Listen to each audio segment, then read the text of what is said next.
Hi guys, I thought we better to make a video to today's workout rather than try to explain everything in writing. It's probably easier if you see me doing it whilst I'm trying to explain what we're doing. So today we have flexibility, mobility and strength as well for the lower body.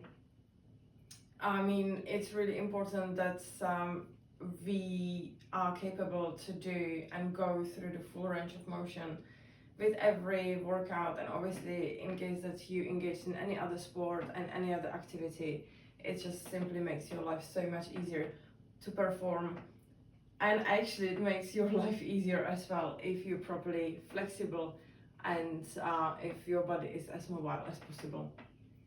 Mine isn't, but we are working on it, so that's why we're doing today's session.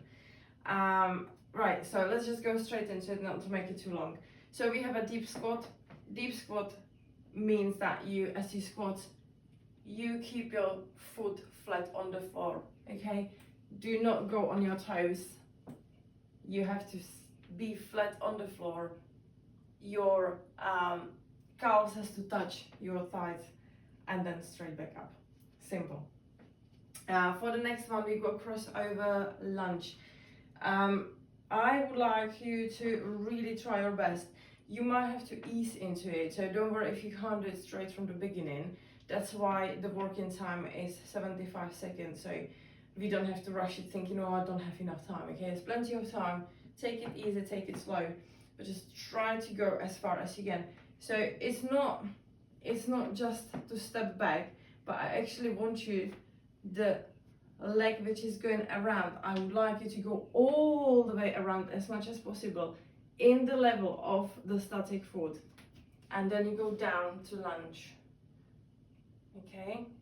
So it really works on your hips, and obviously it's alternating, so the same on the other side.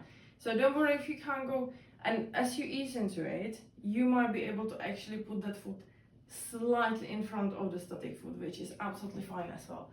Okay, so but just ease into it. If you can't, just go as far as you can. If you can only do this, do that, but try to go a little further every single repetition. Then we have squat to kneel, so that's the same. I would like you to really go in a deep squat, then on your knees, back to squat without falling backwards, and straight up. Simple as that. So obviously, if you can't, if your ankles are not flexible enough, then stay flat on your foot as long as you can, and only lift those heels up when you really feel like you can't because you would fall, okay? But try to stay flat on that foot as much as you can, go as low, and then move slowly. Don't just fall into it, but slowly under control from that squat position down. You're gonna have to engage your core in this pretty much throughout. Back, again, engage your core so it stops you from falling back and up. Then we've got lateral lunge heel raises. Well, it's really Cossack squat, so you're gonna have to go really deep. Now this one might be really tricky at the beginning. Just again, if you need to, if you can't go really low, just try to use your hands as a support, but otherwise if you can go low to the Cossack squat, so really deep one. More than likely you're gonna have to end up on your toes, but that's what we're gonna practice now. So we're gonna go from toes to flat foot and back up. Use your core, engage your core, squeeze it, because otherwise you might fall backwards. Okay, if you can't go low, just go as low as you can, lean forward. Obviously more you will be leaning forward, easier it's going to become. So try to stay really as upright as you can. That makes it so much more challenging. Then you've got plie, which is a very vital squat with toes turns out. And we're going to alternating side lunge. Now this is really for hips opener. It's great. So you go low.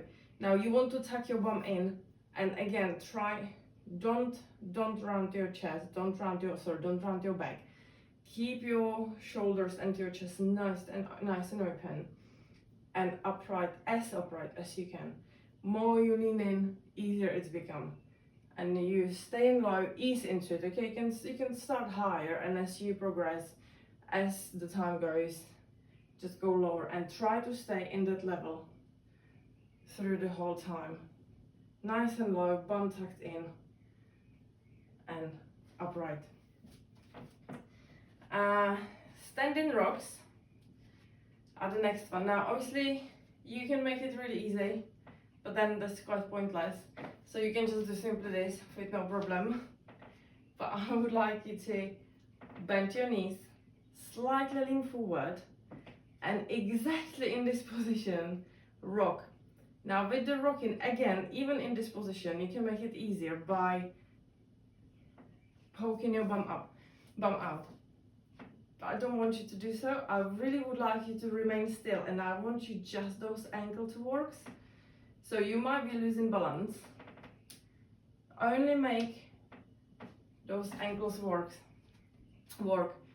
but that will probably make you to slightly wobble. Okay, but really try to remain. Again, you're gonna have to squeeze the tummy, engage the core. So don't worry if you wobble, because you will. If you, in case that you're doing it the way I would like you to do so, then you will be wobble. So it's absolutely fine. Just try to practice. It really is good for the ankle flexibility, ankle flexibility. Also we have, what else we have? I've forgotten what we have. Right, we've got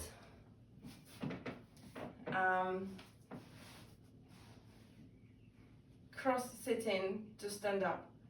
So again, try to stand up without losing balance, and then go back to sit down under control, and stand up,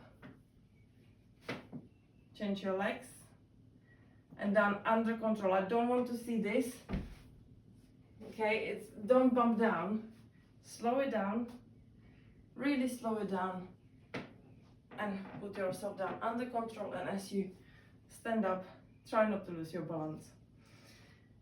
And also we have hip thrust. You got lateral, kneeling lateral hip thrust to the leg lift, to the side leg lift. So you're gonna have to engage the core. You're gonna have to point your toes and really try to tense the muscle in that leg. So you start in the kneeling, one leg kneeling position, one straight, lateral. You bring yourself up. Let's go again. You bring yourself up and engage your core to lift that leg, and then back down and up. Try not to lose the balance.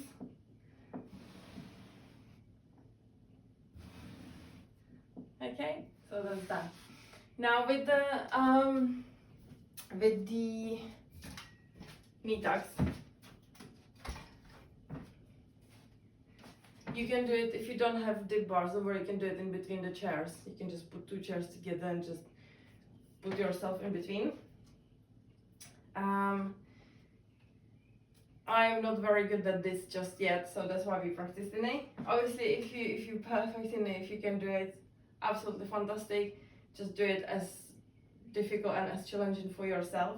But if you're just learning like myself, then really the trick is to bring your knees close to your chest and try to keep them there. It is very difficult, well, for me. So try to keep your knees close to your chest, bum kind of to the front, because more you poke your bum out, it's just not quite the same, and you won't be able to extend the legs properly, probably. Right, and then if you don't have a medicine ball, don't worry too much. You can just simply do it on your knees. Oh, sorry. You can just simply do it on the floor. Okay, just to the abduction and back.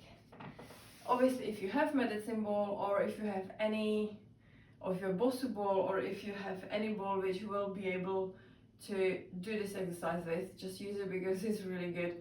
It makes it so much more challenging for your core. You're really pushed to squeeze all those muscles in order to not to wobble and not to slip from the ball, so it's really perfect. Right, I think that's it. I think we went through all those exercises. Well, just try your best. As I said already, take it slow, take it easy, and you should feel really nicely stretched afterwards. And you should see for yourself how great you're doing in order of flexibility and mobility, and you should know what is the thing that you should be focusing on to get better and improve your performance. Have a good day.